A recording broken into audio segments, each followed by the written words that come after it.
Shalom saudaraku, puji Tuhan, kita diberi kehidupan. Dan saya percaya manakala Tuhan memberi kepada kita kehidupan, pasti juga Tuhan memberi pertolongan, berkat, dan kekuatan. Saudaraku, pagi ini renungan pendek saya masih diambil dari kitab Amsal, dan saya beri tema upah kerendahan hati dan takut akan Tuhan.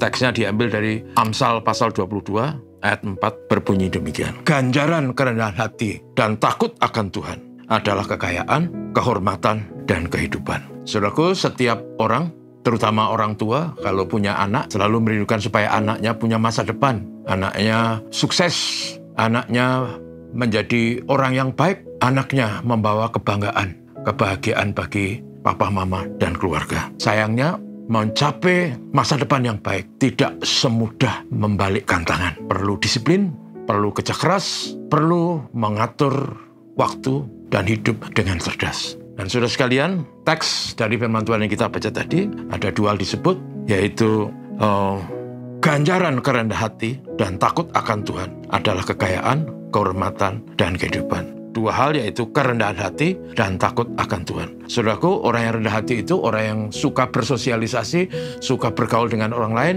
orang yang mau mendengar nasihat, orang yang mau mendengar teguran, orang yang bisa membuat teman, kawan, lawan bicara dalam konteks pekerjaan misalnya, pimpinan, bos, teman kerja menjadi senang dan membuat orang yang rendah hati itu diperhatikan, diperhitungkan. Sehingga dalam pekerjaan dia bisa bekerja dengan baik dan juga dalam interrelasi dengan sesama menjadi baik yang membuat orang itu bekerja dengan tenang, kerja dengan maksimal, dan akhirnya dia bisa mendapat promosi atau kenaikan gaji. Itu upah kerendahan hati. Sebaliknya kalau orang arogan, banyak dijauhi, bahkan dibenci, dan bosnya juga tidak simpati. Karena itu upah kerendahan hati itu ujungnya adalah juga berkat dan keberhasilan. Di samping itu ada yang kedua tadi, takut akan Tuhan. Orang yang takut akan Tuhan, saudaraku, dalam hidup ini akan hati-hati berbicara, hati-hati melakukan ini dan itu,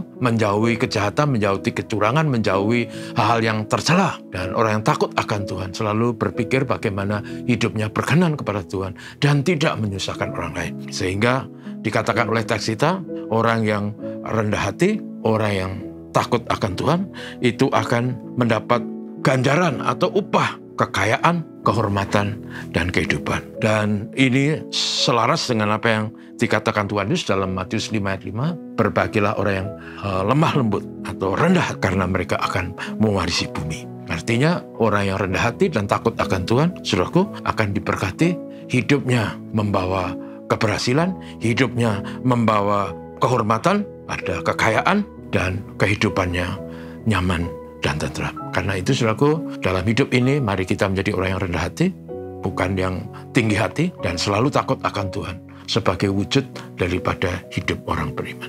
Tuhan memberkati kita, mari kita berdoa. Terima kasih, kami dinasihati oleh nasihat sederhana, bagaimana kami hidup di tengah masyarakat luas, di tengah orang banyak, supaya kami selalu rendah hati, tidak sombong, tidak arogan, tidak congkak. Dan tolong kami juga selalu takut akan Tuhan, sehingga kami berbicara, berbuat, bekerja dengan integritas, dengan kejujuran, sesuai dengan perintah Tuhan. Tolong kami semua hari ini, tolong negeri kami, tolong gereja Tuhan, gereja GKLF dalam berbagai aktivitas dan kegiatan. Tuhan berkati kami, ini doa kami, ya Tuhan Bapa, dalam nama Yesus. Amin. Selamat pagi.